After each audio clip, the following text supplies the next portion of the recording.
खाना पीना अरु मर जाना, खाना पीना अरु मर जाना, क्या यही है तेरे कर्म। वो पूछा करते थे कि केवल इतना ही कर्म है मनुष्य तेरा जी। तो हम लोग भी चुप रहते थे कि भाई इतना तो नहीं है, कुछ और है। तो फिर वो बताते थे जी, यदि जानना है कि कर्म और भी है क्या जी, तो कहते थे बिन सतगुरु के जी कौन बताए, बिन सतगुरु के कौन बताए, जीवन के ये मर्म है, इसको कोई सदगुरु ही बता सकता है। सदगुरु का मतलब क्या है? जो सत्य के मार्ग में चलता हो और सत्य के मार्ग का उसको। तो संगवारी जय जोहार, जय छत्तीसगढ़। संगवारी आज हमारे बीच में है महाराज जी, जहाँ से एमपी से आए हैं और कुछ इंट्रोडक्शन करता ना। और बहुत बड़ी बात है कि हमारे बीच में हमारे छोटे से सम्मेलन में गायत्री यज्ञ जहाँ पर होत रही से बहुत ही बड़ी कीमती समय दी हमारे बीच में आके, और हम उनसे पूछथन कि सारी चीज़ें महाराज के जो भी हम क्वेश्चन पूछबो आप मन के बीच में शेयर करबो, सारी चीज़ें सीखे मिली महाराज जी से।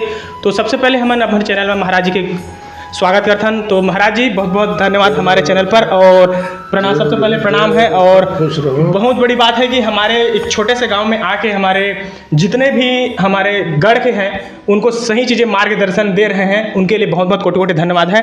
तो महाराज जी आप इतने दूर से आए हैं तो उनके बारे में आपसे मैं कुछ पूछना चाहता हूँ कि आप इतने जो जर्नी है, आपके जर्नी जब से स्टार्ट किए हैं इस क्षेत्र में, और जितने भी मानव कल्याण की जो सेवा के लिए आप जितने भी आप कीमती समय दे रहे हैं उनके बारे में आप पूछना चाहता हूँ कि उनके बारे में आप कुछ बताइए। हाँ, मैं जय योगेश्वर और जय जोहार सभी को, और सभी के लिए मेरी शुभकामनाएं हैं। मानव कल्याण आश्रम गीता धाम कचकोना ये बुढ़ार में है और ये जिला शहडोल मध्य प्रदेश में है। और वैसे तो हम और आप अलग नहीं हैं, एक व्यवस्था के तहत अलग हुए हैं, और नहीं हम और आप एक हैं। और आप युवा शक्ति के रूप में मुझे दिखाई दे रहे हैं। बहुत बहुत धन्यवाद। अच्छा लगा मुझे कि हमारे युवाओं ने एक अपने मन में ये विशेषता कहनी चाहिए कि बना के रखी है अपने माता पिता के संस्कारों से, कि आप सब गीता पर इतनी रुचि दिखाए।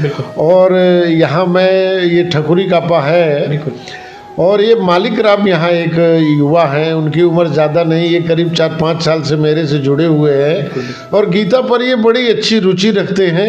इनके पिताजी के और माताजी का संस्कार इनके साथ भी है, जैसे आपके साथ है। आप अपने इस YouTube चैनल से बहुत सारी चीज़ें दिखा सकते हैं, लेकिन जैसे आपको पता लगा आप आए कि कोई गीता के संबंध में चर्चा हो रही है तो मैं भी जाके मिलूं। इससे मुझे बड़ी प्रसन्नता हुई कि हमारे युवाओं में एक गीता के प्रति रुझान बढ़ता चला जा रहा है। और इस धरती का सबसे सर्वश्रेष्ठ सदग्रंथ श्रीमद् भगवद गीता है। और जिस दिन ये आप जैसे सभी युवाओं के हाथ में पहुंच जाएगी, जैसे मालिक राम जो है यहाँ छत्तीसगढ़ में, बिल्कुल हर हाथ में गीता, हर घर में गीता, हर मन में गीता के लिए वो बहुत काम कर रहा है, योगदान दे रहे हैं। हाँ, बहुत अच्छा योगदान दे रहा है। तो आप लोगों को मैं बताना चाहता हूं कि अभी जो महाराज जी बताए हैं, जो भी टॉपिक पे बात किए हैं, बहुत ही अच्छी जानकारी दी। और सबसे बड़ी बात है कि युवा पीढ़ी, अभी हमें जो अभी के युवा पीढ़ी हैं कि बहुत सारे जो क्षेत्र में नहीं जा पा रहे हैं क्योंकि वो रास्ता भटक चुके हैं, और सही चीज़ें अभी के युवा है ना, वो सारी चीज़ें गीता के माध्यम से नए जीवन को नई दिशा पे ले जाने का प्रयास कर रहे हैं। जैसे कि एक मेरे मित्र है, मेरे दोस्त है, और बोले तो गुरु भी है, और हमारे जी में महाराज जी भी है।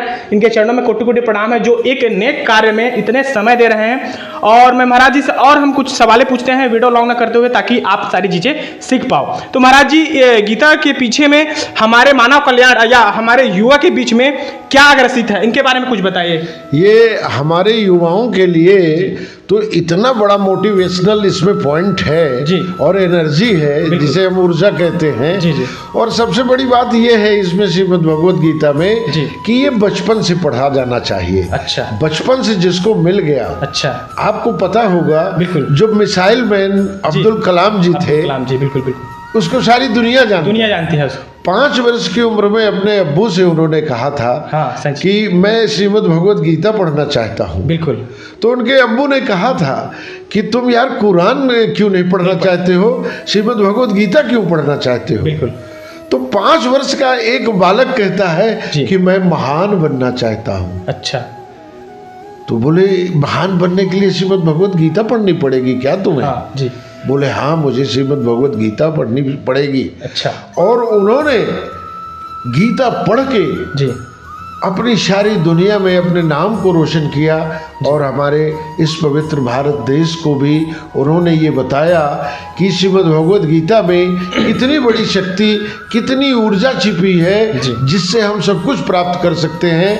और एक ये बहुत बड़ी प्रेरणा है।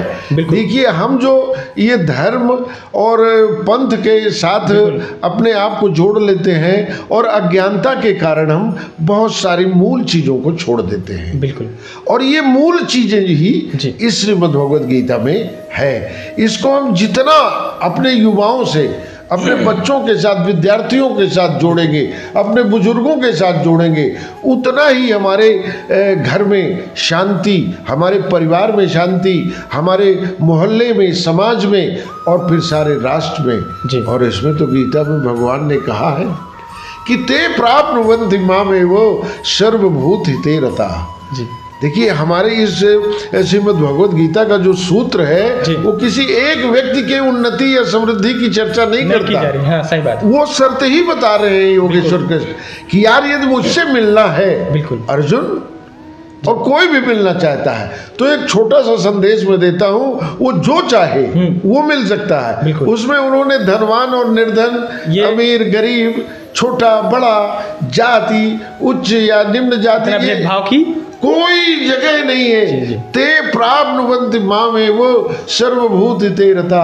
जो सभी के कल्याण के लिए अपने जीवन यात्रा को आगे बढ़ाता है वही तो मुझसे आके मिलता है। तो बहुत ही बढ़िया लगा जो भी यहाँ पर हमारे क्वेश्चन का जवाब दे रहे हैं महाराज जी, और बहुत ही अच्छा लग रहा है इनसे मिलके। और मुझे लगता है कि यदि अभी हमारे जो मित्र हैं, गुरु जी हैं, और या हमारे जितने भी अभी के युवा हैं, उनको यदि ऐसे ही प्रेरणा मिल जाए और ऐसा ही संगति मिल जाए तो हो सकता है मानव कल्याण आगे बढ़ सकता है। इनके बारे में कुछ उद्देश्य बताइए महाराज। हाँ, अब ये है कि जैसे भगवान ने श्रीमद् भगवत गीता के माध्यम से इस दुनिया के हर मनुष्य को एक ये बहुत बड़ा संदेश दिया है। शायद इसकी चर्चा बहुत कम लोग कर पाते हैं कि देखिए वो ये कहते हैं कि तुम्हें जो चाहिए वो तुम्हें मिल जाएगा। तुम्हारे मन में क्या है, तुम इस दुनिया में आके क्या चाहते हो, सबसे बड़ी बात यह है। तो कहते तेषामेवानुकं पार्थम, मैं उसके ऊपर फिर कृपा भी करता हूँ। लेकिन कृपा तब मैं करता हूँ जब उसका मन मेरी ओर हो। वो कई बार कहे कि मैं ये वो मन आधत्सो, मई बुद्धिम निवेश है। जैसे हम लोग पूंजी लगाते हैं ना, कहीं निवेश करते हैं, तो एक फायदे की बात हमारे मन में होती है कि यदि हम 100 रुपए की पूंजी लगा रहे हैं तो 2% या 5% या 8% या 10%, अब हमारी जितनी तृष्णा है हम उसका प्रतिशत बढ़ाते जाएंगे। कुछ लोग तो 100 का 200 भी करना चाहते हैं, कुछ लोग 500 करना चाहते हैं। वो कहते तेरी जो इच्छा है, लेकिन तू यदि अपना मन मेरी तरफ ले आ और अपनी जो बुद्धि है मेरे मन में या मेरे सानिध्य में आके उसको तू निवेश कर दे, इन्वेस्ट कर दे, फिर तू जो चाहेगा, तू जितना चाहेगा मैं तुम्हें उतना दे दूंगा। तो इसका क्या है मतलब कहने का भगवान का? भगवान हमारे मन को उस ओर ले जाना चाहते हैं। और भगवान का जो स्वरूप है वो अपना स्वरूप स्वयं बताते हैं कि मैं कैसा हूँ। जैसे हम लोग कभी कभी बताते हैं ना कि मैं धनवान हूँ, मैं बलवान हूँ, मैं ज्ञानवान हूँ, मेरी इतनी सम्मान है, मेरी इतनी प्रतिष्ठा है, हम लोग ये चर्चा करते हैं। और भगवान क्या कहते हैं?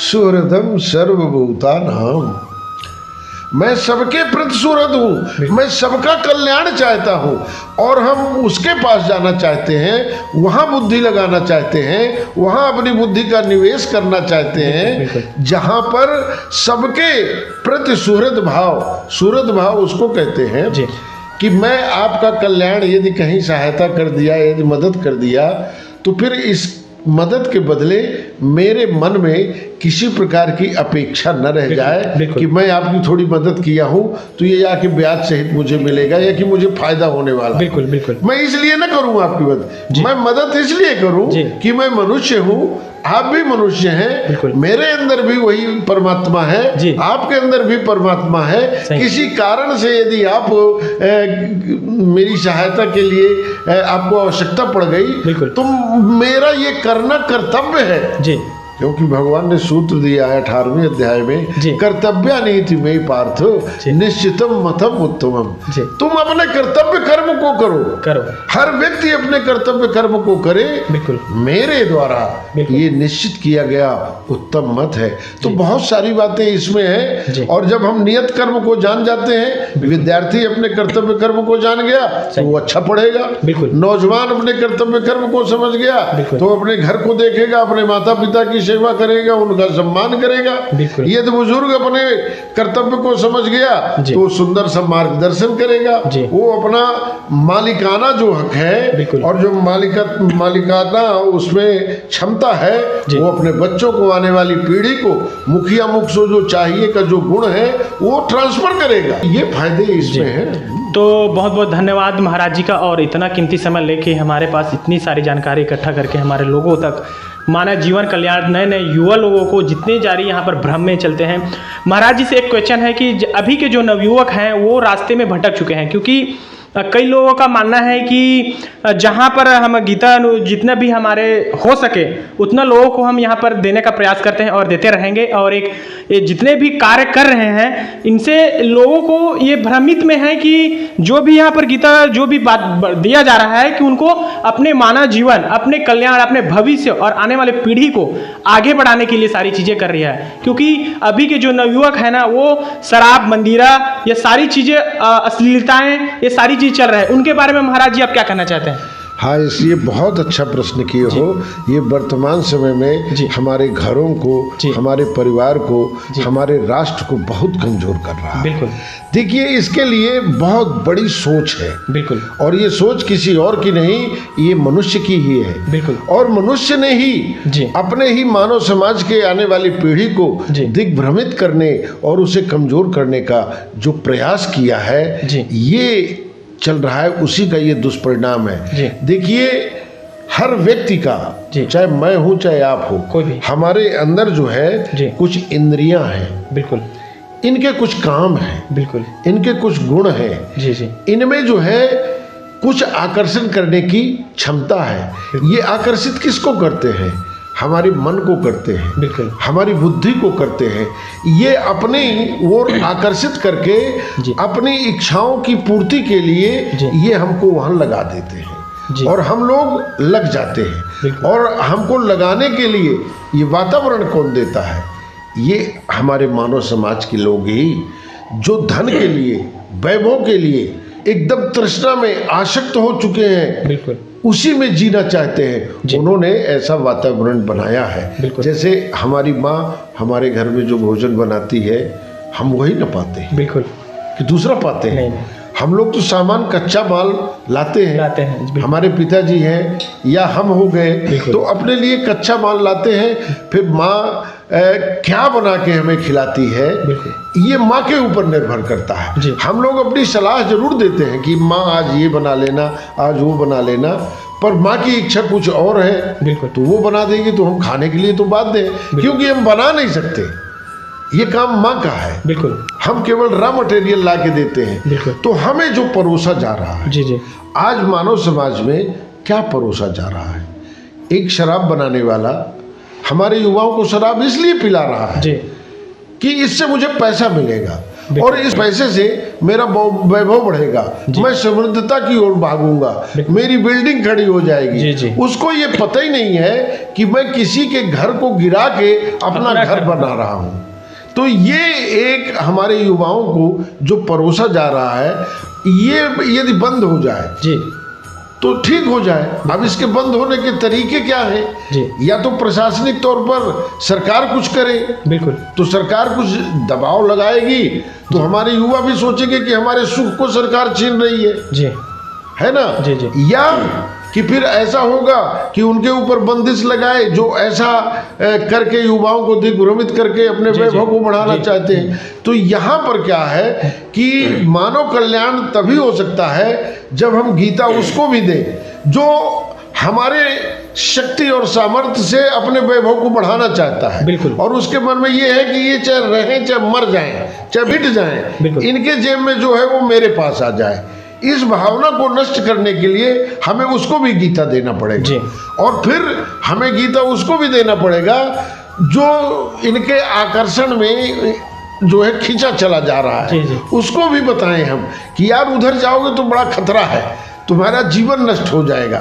यदि दोनों तरफ से हम इस गीता के सूत्रों को उसके मनोमस्तिष्क तक पहुंचाएं, उसके जीवन शैली में ला दें। जैसे हम लोग नाश्ता करते हैं, चाय पीते हैं, कपड़े पहनते हैं, इसमें हमारी पसंदगी होती है कि आप भी मेरे ही कलर का पहने हैं, मैं भी पहना हूँ, लेकिन मैं ऐसे ढक के रखा हूँ, आप किसी टेलर से सिला के वो सब पहने हैं। वस्त्र एक ही है, दोनों का एक है। आपका भी अच्छा लगता है और मुझे भी बहुत अच्छा लगता है। कुछ लोग मुझे देख के खुश होते हैं, कुछ लोग आपको देख के खुश होते हैं। और मैं तो इसलिए खुश हूँ कि आप मुझे बहुत अच्छा प्रश्न कर रहे हैं। मैं अपने मन की जो समाज के लिए चाहता हूँ मैं वो कर पा रहा हूँ। तो दोनों यदि हम गीता पढ़ने लग जाएं, जो वैभव चाहता है वो भी गीता पढ़े, बिल्कुल।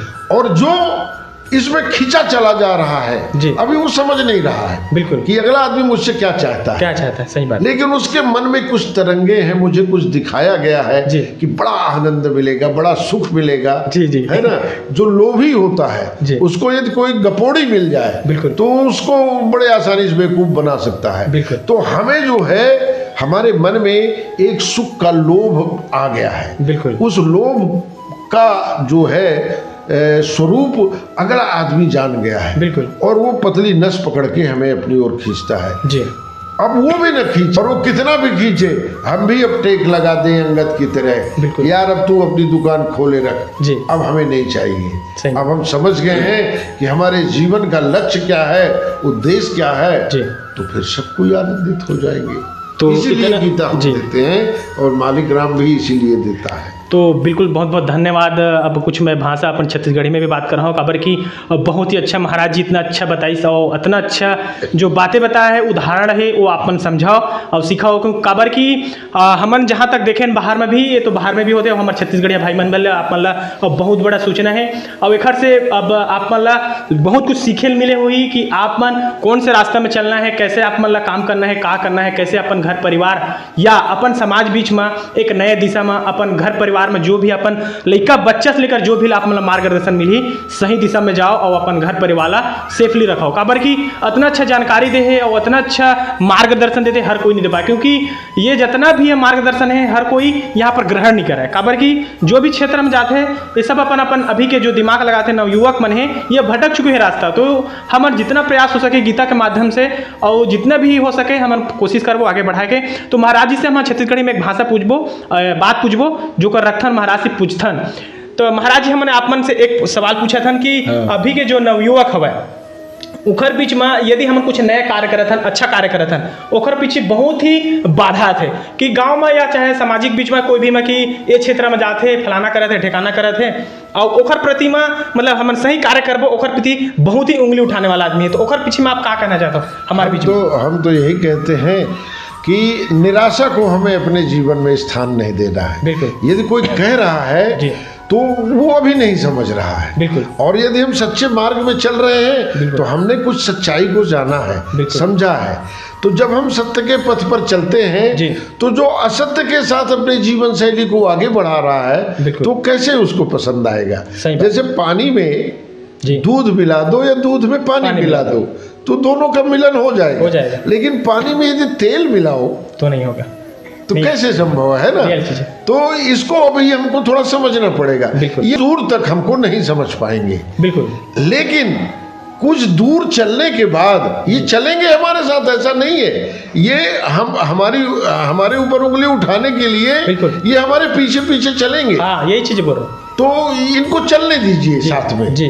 भगवान ने बहुत अच्छा सूत्र दिया है गीता में बिल्कुल। कि जोशयेत सर्व कर्माणि जी। विद्वान युक्ता समाचरा। बिल्कुल इसका भाव ये है जी कि बुद्धिमान आप तभी माने जाओगे। जी। जैसे सोनार के पास आप अपना सोना लेके जाओ तो तुरंत अपनी एक पथड़ी निकालता है, बिल्कुल। उसमें घिसता है और घिसने के बाद ये तुरंत बता देता है कि इसमें इतने प्रतिशत सोना है यार, इतने प्रतिशत इसमें बट्टा है। जी। तो गीता के सूत्र भी हमको ये बताते हैं कि तुम सत्य के मार्ग में चल रहे हो कि नहीं। बिल्कुल। वो कसौटी दे दिए हैं कि तुम्हारी जो निंदा करता है, बिल्कुल। तुम्हारी जो आलोचना करता है, उस आलोचक के भावों को तुम समझ के बिल्कुल उसकी अज्ञानता को यदि दूर करते हो तब तो तुम सत्य के मार्ग में चल रहे हो, बुद्धिमान हो। बिल्कुल और यदि तुम्हें उनकी बातें बुरी लगने लग गई बिल्कुल और उससे तुम विचलित हो गए, जी। तो अभी ये समझो कि उसमें और तुम में बहुत ज्यादा अंतर नहीं जी। है। अभी तुम भी भटके हो, अभी वो भी भटका है। जी, जी। तो हमें और मजबूत होना है, बिल्कुल। हमें निराश नहीं होना। मैं जैसे मालिक से जुड़ा, बिल्कुल मालिक राम को मैं एक श्रीमद् भगवद गीता कोरियर से भेजा बिल्कुल और वो अभिमंत्रित। मेरे यहाँ एक शिवालय है जी। मैं शिवालय में बैठता हूँ जी। और बहुत सारी गीता को रखता हूँ और पूजा करता हूँ भगवान शिव के सामने जी। और उनसे प्रार्थना करता हूँ जी। कि हे भोले बाबा, आप ज्ञान के स्वरूप हैं। बिल्कुल इस ज्ञान को इस श्रीमद् भगवद गीता में योगेश्वर कृष्ण ने अपनी सारी शक्ति से सब कुछ भर दिया है। बिल्कुल अब आपकी कृपा मुझे चाहिए जी। कि ये जिसके हाथ में जाए जी। उसके समझ में जल्दी आए ये बात कि क्या इसमें भगवान ने बहुत कहा। बहुत बड़ी बात है ना। जी। तो ऐसा करके मैं मालिक राम को दिया। ये जी। प्रयोग है। बिल्कुल जैसे लोग कहते हैं ना कि गीता में जो लिखा है वो वैसे ही है, जी। तो मैं ये एक प्रयोग किया, बिल्कुल मालिक राम को दिया एक गीता जी। और उसका जो है उत्पादन जो प्रोडक्शन हुआ है जी। ये मुझे लगता है कि 2-4 हजार गीता दे चुका। बिल्कुल बिल्कुल नहीं, मैं जहाँ तक जानता हूँ तो लगभग हो चुका होगा। इतना हो चुका। ये एक गीता का प्रभाव, ये प्रैक्टिकल देख लो, सत्य घटना। नहीं सर। मैं ये नहीं कहता कि तुम आसमान में जाके, स्वर्ग में जाके, वैकुंठ में जाके कुछ पाओगे। बिल्कुल मैं तो ये कहता हूँ कि गीता पढ़ने वाला व्यक्ति जो जी। है वो यही, जी मैं यदि कह रहा हूँ जी। कि शक्कर जो है जी। पानी में घुल जाता है, बिल्कुल अपने सामने गिलास में घोल के मैं दिखा दिया। बिल्कुल तो ये मैं जादू नहीं कर रहा हूँ। जी जी। आप भी अपने घर में शक्कर को गिलास में थोड़ी सी डाल के हिलाओगे तो वो मिल जाएगा। बिल्कुल तो गीता इस प्रकार का ज्ञान है। जी। एक गीता का 4-5 हजार गीता छत्तीसगढ़ में बट गया, बिल्कुल तो मैं फायदे में हूँ कि नहीं हूँ? बिल्कुल मैं ठीक जगह बीज डाला, बहुत बढ़िया। मेरा खेत ठीक था, उपजाऊ भी सही था। उपजाऊ था, है ना, तो उसमें प्रोडक्शन मिलने लग गया। बिल्कुल। अब यही हम सबको करना है, बिल्कुल आपको भी करना है। जी। जैसे आप ये काम कर रहे हो, बिल्कुल ये जो हमारी बात है जी। हमारे और मालिक राम के बीच में थी, जी हमारे उसके परिवार के बीच में थी। बिल्कुल। अब ये आप अपने माध्यम से कितने लोगों को पहुंचा रहे हो। बिल्कुल। तो ये भी एक ये गीता का ही काम है, गीता बिल्कुल। के सूत्रों का ही अनुकरण आप भी कर रहे हो। बिल्कुल बिल्कुल तो इसका लाभ भी लोगों को मिल मिलेगा। रहा है, बिल्कुल कि मिलेगा। गीता की प्रतिरुचि बढ़ेगी। जी, जी। और गीता की प्रतिरुचि बढ़ेगी तो उसका कल्याण हर हाल में है। संभव ही है। चित्तोइनम संशयम। जी। अर्जुन, तू पहले अपने संशय का विनाश कर, उस योग की तरह आ जा बिल्कुल। और बैठ जा, और बैठने के बाद बैठा भर न रहो, उत्तिष्ठ। स्वामी विवेकानंद ने क्या कहा था जी कि जागो, पर जागने के बाद बैठे मत रहना। जी जागो, उठ जाओ। जी सुबह हम मान लो 4 बजे जग गए, जी आंख खोल लिए जी और बेड में पड़े हैं, उठ नहीं रहे हैं, दैनिक क्रिया बिल्कुल। की ओर भी नहीं जा रहे हैं, न कोई चिंतन कर रहे हैं, तो कहते हैं नहीं, जाग जाओ तो उठ जाओ।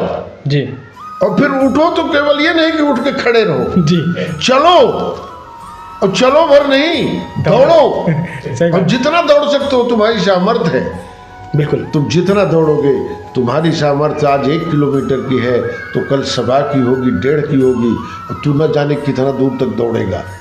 विवेकानंद ने यही तो महाराज जी के बहुत बहुत धन्यवाद और उतना अच्छा उदाहरण दी। तो अपन प्रयास करते रहो जो भी क्षेत्र में हो गीता अनुरागी के द्वारा या जो भी क्षेत्र में अपन काम करत हो प्रयास करते रहो और जो भी जखनो भी हाथ में जाते गीता तो ओखर सदुपयोग करो ओखर रास्ता पे चलो। तो महाराज जी से एक और क्वेश्चन पूछथन कि अपन जीवन यापन जितना भी अभी करे हवे अपन उम्र में जितने भी अभी वर्ष होते ओखर प्रति अपन कतना स्ट्रगल करे और ये क्षेत्र में जो भी अभी हवा ओखर प्रति कुछ बताना चाहते हो महाराज। बहुत अच्छा है। और ये तो क्या है ना कि हमारे आज से 25 साल पहले 30 साल पहले जब हम चालू किए थे जो है याद करा दिए। बिल्कुल। देखिए जब इसको प्रारंभ किया गया था तो सच्चाई ये है कि जैसे आपने जो प्रश्न किया कि जब हम तो 1 मिनट में विराम लेते हैं महाराज जी से मैं पूछना चाहता हूँ कि एखर से प्रति आप स्किप मत करें वीडियो काबर के एखर पर से बहुत ही सीखे मिली काबर के अपन जीवन परिचय उतना स्ट्रगल के साथ अपन के बीच में शेयर करे थे तो एखर सम्मान कराओ। तो चलो महाराज से हम पूछता न कर। हाँ यही है कि ये बहुत अच्छा प्रश्न है। अभी इसके पहले आपका प्रश्न था कि सत्य के पथ की ओर जब हम चलते हैं तो हमारी ओर कोई उंगली उठाता है। बिल्कुल। तो आप बिल्कुल सत्य बोल रहे थे, सत्य प्रश्न था और वो सत्य जो भाव है ये सत्य घटना मेरे जीवन में भी ये घटित हुई है। जब मैं प्रारंभ किया था तो निश्चित रूप से बाधाएं मेरे पास भी आई थी। बिल्कुल। मैं अपने गांव से इसको पिपरतरा गांव है वहाँ से प्रारंभ किया था कि गीता जब पढ़ा मैं तो मुझे बहुत अच्छा लगा। बिल्कुल। तो मेरे मन में आया कि मैं अपने गांव के बच्चों को भी पढ़ाऊँ। अपने गांव के बच्चों को पढ़ाने लग गया, वो पढ़ने भी लग गए। आज भी मेरे गांव में गीता पर आपकी अभी उनकी उम्र करीब 25 से 30 के आसपास होगी। 25-30 साल की आयु वर्ग के किसी भी युवा को आप मेरे गांव में खड़ा कर दोगे तो वो आधा घंटा गीता पर बोल देगा। बिल्कुल। आधा घंटा वो बोलेगा और अच्छा बोलेगा। और फिर मैं जब ये प्रारंभ किया था तो मेरे गांव के कुछ लोग 1-2 लोग कुछ दिन तक ये जरूर बोले बिल्कुल कि ये बच्चों को लगता है बर्बाद कर देगा गीता पढ़ा के। अच्छा। ऐसा बोले, लेकिन केवल बोलते थे, सामने नहीं आते थे। बिल्कुल। जो ऐसा बोलता था मैं उसी के घर उसी के बच्चों को लेके उसी के घर में गीता संगोष्ठी करता था। बिल्कुल। और फिर उसी के बच्चे आज इंजीनियर हैं, टीचर हैं और कारखानों में हैं। बिल्कुल। उस समय के एक भी बच्चे बेरोजगार मेरे गांव में नहीं है। अच्छा। और फिर ये सिलसिला गांव से चला तो गांव से अगल बगल भी चला। बिल्कुल। और फिर वो जिला स्तर पर पहुंचा, संभाग में। अब मैं आज छत्तीसगढ़ में हूँ। बिल्कुल। आज से 15 साल पहले उत्तर प्रदेश भरवारी वगैरह गया, इलाहाबाद गया। और जहाँ भी मैं जाता हूँ अपने मध्य प्रदेश में मंडला जबलपुर इधर जाता रहता हूँ। बिल्कुल। और अपने गांव के आसपास तो जाता ही रहता हूँ। तो जब कभी भी कोई और गीता के जो सेमिनार कोई करते हैं गीता पर बोलने के लिए तो मैं वहाँ जाता हूँ। और मुझे ऐसा लगता है कि इस दुनिया में आकर के जो मैं ये काम कर रहा हूँ इसमें से मेरे स्वामी जी भी मेरे जो सदगुरुदेव भगवान थे वो परिव्राजक सन्यासी थे, वो ब्रह्मलीन हो गए। स्वामी सच्चिदानंद सरस्वती गीता धाम की स्थापना वो किए और बहुत साधारण गीता धाम और गीता धाम को वैभवशाली नहीं बनाए। लोग आते थे कि हम इसमें संगमरमर लगवा दें, ये कर दें। बोले बेटा तुम अपने घर में लगवाओ, ये इसको इतना ही रहने देना जितना है, ये जितना है इतना। छत्तीसगढ़ में आपके बीच में बैठा हूँ बिल्कुल है और आपके जो प्रश्न हैं वो मुझे गदगद कर रहे हैं, कर रहे हैं। बहुत अच्छा पूछ रहे हो और यदि ये लोगों तक पहुंचेगा बिल्कुल और इसको लोग समझेंगे बिल्कुल तो मेरा ये मानना है कि वो अपने जीवन में कभी दुखी नहीं होंगे। बिल्कुल। ये दुख है कहाँ? रागत द्वेषो मनोधर्मो न मनस्ते कदाचन। ये मन के अंदर के भाव है कि मैं किसी से प्रेम करता हूँ, किसी से घृणा करता हूँ। किसी से प्रेम कर रहा हूँ तो हो सकता है कि मेरी रुचि हो, उन गुणों को देख के मैं प्रेम कर रहा हूँ। हो सकता है जिससे घृणा करता हूँ उसमें मेरी अरुचि हो। अब हो सकता है कि जिसमें मेरी अरुचि है वो बहुत अच्छा हो। ये मेरी अरुचि है ना, मैं घृणा करता हूँ तो मैं अपनी ओर से कर रहा हूँ। हो सकता है उसमें गुणे गुण हो। बिल्कुल। अब उदाहरण तो आप ही बता रहे हो। बहुत चीज़ अभी बताए कि हमारा युवा जो समाज है वो भटका हुआ है। तो भटका क्यों है? जो गलत है वहाँ पर उसकी रुचि है। बिल्कुल। और जो अच्छा है वहाँ पे उसकी अरुचि है। तो ये जो प्रेम है और जो घृणा है, जो राग है और जो द्वेष है जी, ये दोनों हमारी रुचि के अनुसार बन रहे हैं। बिल्कुल। तो ये मन के साथ जुड़े हुए हैं, ये हमारे स्वरूप के मतलब उत्पाद नहीं है जी, ये क्षणिक है। इनको जब चाहें हम अपनी बुद्धि के द्वारा, अपने विवेक के द्वारा, अपने इस गीता के ज्ञान के द्वारा जब चाहें इनको हम, जैसे शर्ट है आप उतार दो, इसको मैं उतार दूं और फिर दूसरा धारण कर लें, इतना आसान है ये।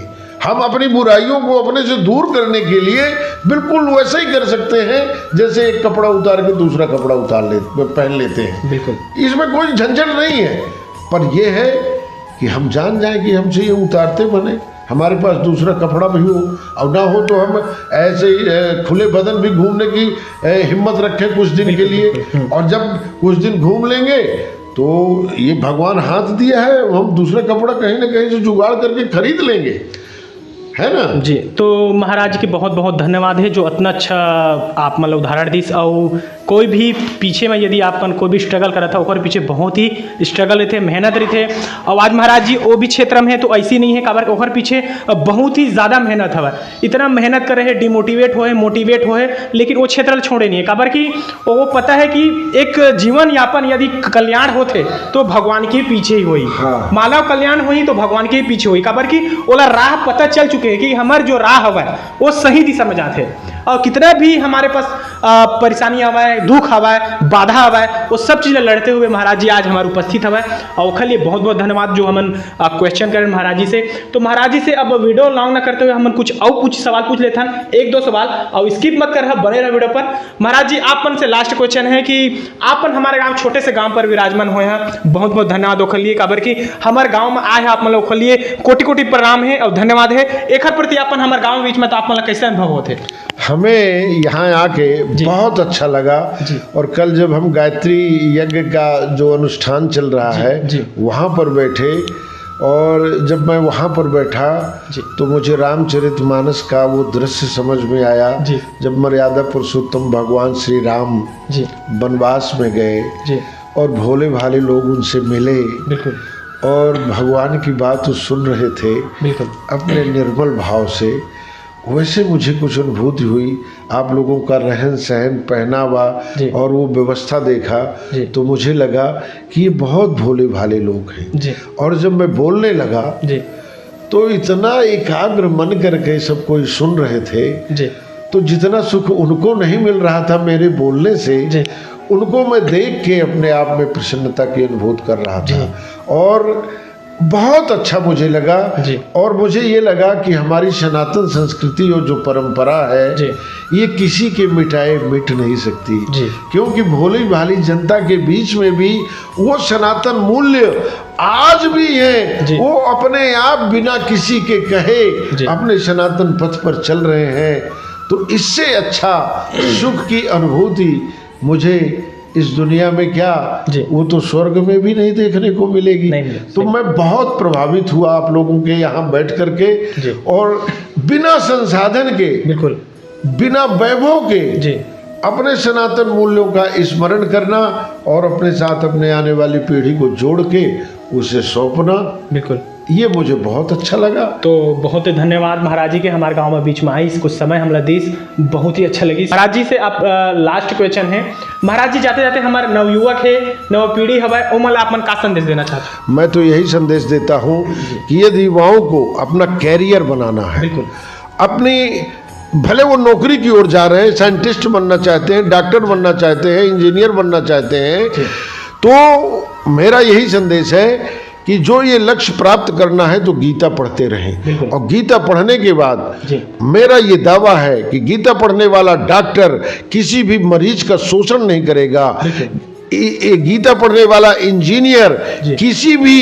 निर्माण कार्य में अपना संपूर्ण 100% देगा, गीता पढ़ने वाला नेता यदि नेतृत्व समाज का करता है, सत्ता में पहुंचता है, तो उसके सामने आसपास भ्रष्टाचार और अनाचार बिल्कुल प्रवेश नहीं कर पाएगी। यदि गीता पढ़ने वाला कोई IAS बनता है, कोई IPS बनता है, कोई शिक्षक बनता है, जो भी इस दुनिया में जिम्मेदारी पाएगा उसमें वो 100% ईश्वरीय स्वरूप के साथ, सुहृदम सर्वभूता नाम के साथ इस जीवन यात्रा को आगे बढ़ाएगा और समाज का कल्याण करेगा। और इसीलिए श्रीमद् भगवद गीता का घर घर पहुंचना, हर मन में पहुंचना, हर हाथ में पहुंचना बहुत आवश्यक है। मैं ये आशावादी हूँ, इसीलिए जो है मैं ये समझता हूँ कि एक भी व्यक्ति यदि पढ़ेगा, मेरे गुरुदेव ने यही कहा था कि जीवन में यदि एक भी व्यक्ति को गीता पढ़ने के लिए तुम प्रेरित कर सके और वो पढ़ने लग गया, तो तुम समझो कि एक व्यक्ति के जीवन के कल्याण पथ का तुमने निर्माण कर दिया और तुम्हारा जीवन सफल हो गया।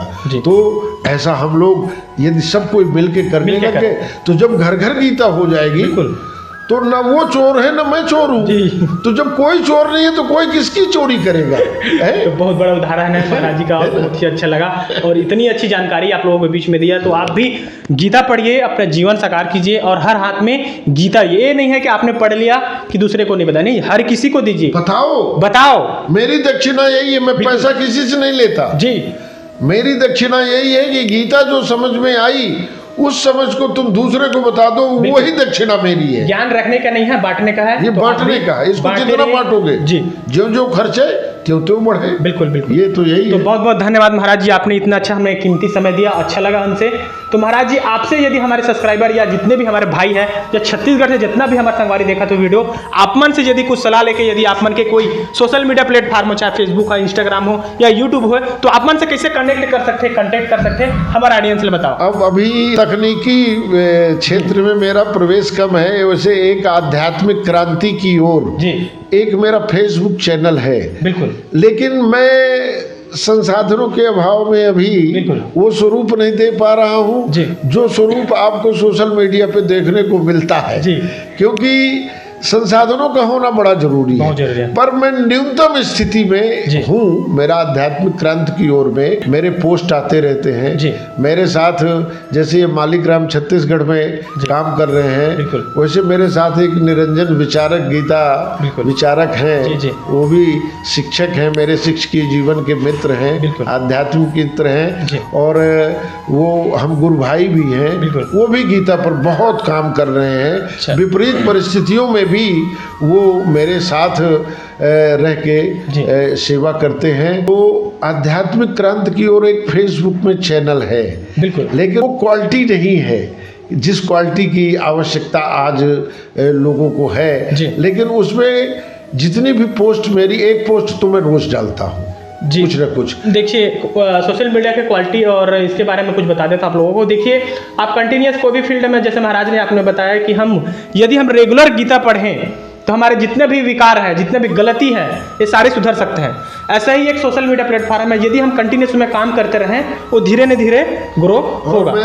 मेरा तो ये विस्तार स्वरूप तब हो जाएगा बिल्कुल कि हर गीता पढ़ने वाला युवा गीता पढ़ते हुए एक अपने मोबाइल से ही वीडियो बनाए और उसको फेसबुक में शेयर कर दे, क्या कहते हैं, व्हाट्सएप में अपने मित्रों को शेयर कर दे।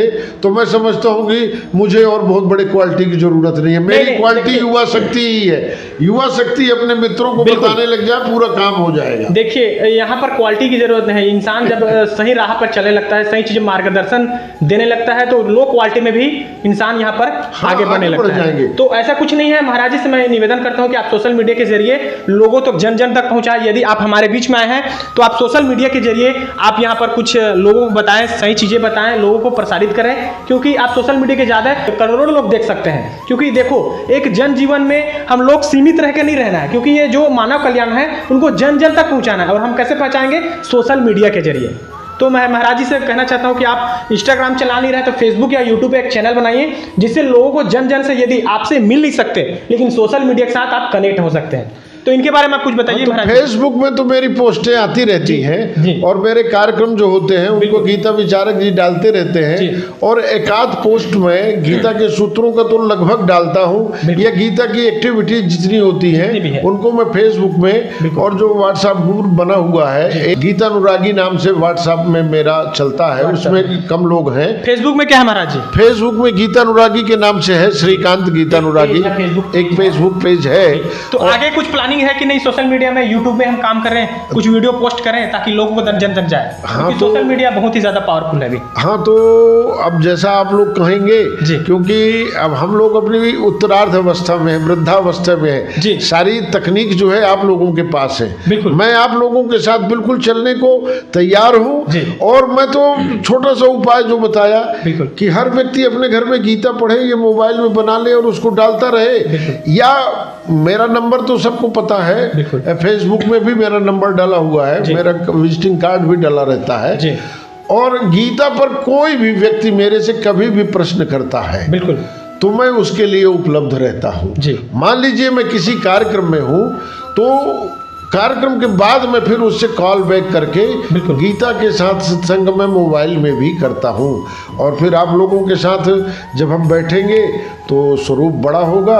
जैसे आप भी यूट्यूब में अपना चैनल चलाते हैं तो आज आपने अपने मित्रों के बीच तक तो पहुंचाने का प्रयत्न किया ही। ऐसे जहाँ जहाँ भी हमसे मिलते रहेंगे तो हम आपके साथ हैं। हम ये नहीं कहते कि आप हमारे साथ चलो, हम आपके साथ चलना चाहते हैं। आप कहाँ ले जाना चाहते हो हमको, हम आपके साथ चलेंगे। बहुत बहुत धन्यवाद महाराज जी। तो बस इतना ही हम विराम करते हैं। और लास्ट क्वेश्चन आप जाते जाते महाराज से कुछ पूछना चाहते हैं, कुछ आप बताना चाहते हैं हमारे सब्सक्राइबर को लास्ट?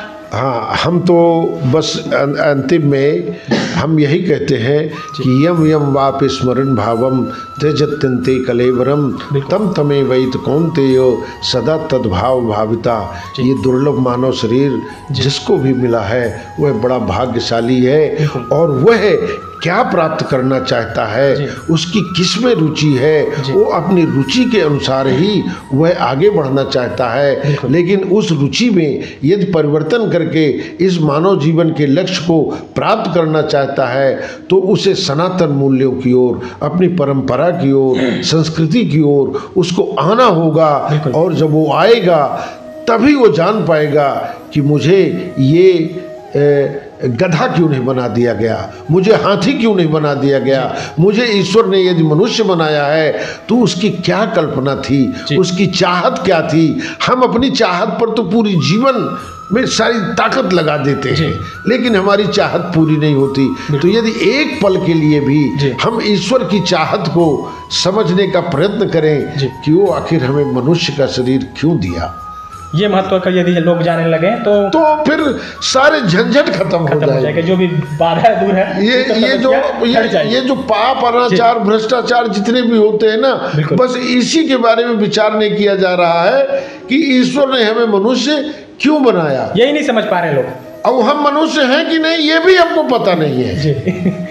हमको लोग कहते हैं कि हम मनुष्य हैं। यदि हम खुद पता करने लग जाएं कि मैं मनुष्य हूं कि नहीं, अकेले में हम कहीं बैठ जाएं और अपने आप से पूछ लें कि यार मैं मनुष्य हूं, तो कई जगह हमें लगता है कि यार हम मनुष्य नहीं, हम तो पशु से भी बदतर है। महाराज जी, मैं आपको विराम करते हुए एक शब्द बोलना चाहता हूँ। जैसे अभी हमारे बीच में आए थे गायत्री जप में, तो एक मुझे प्रॉपर याद नहीं है लेकिन एक आपने बोले थे कि खा पी के मर जाने से कुछ ऐसा कुछ श्लोक लाइन बोले थे, उनके बारे में मुझे एक बार बता दीजिए क्योंकि बहुत ही अच्छा लगा मुझे ये सुन के। अब मुझे सुनना चाहिए। हमारे सदगुरुदेव जी कहा करते थे, ये पूछते थे ऐसे ही हमको, जैसे आज आप लोग बैठे हैं, हम भी उनके पास बैठा करते थे तो ये भजन सुनाया करते थे। बहुत ही अच्छा लगा मुझे।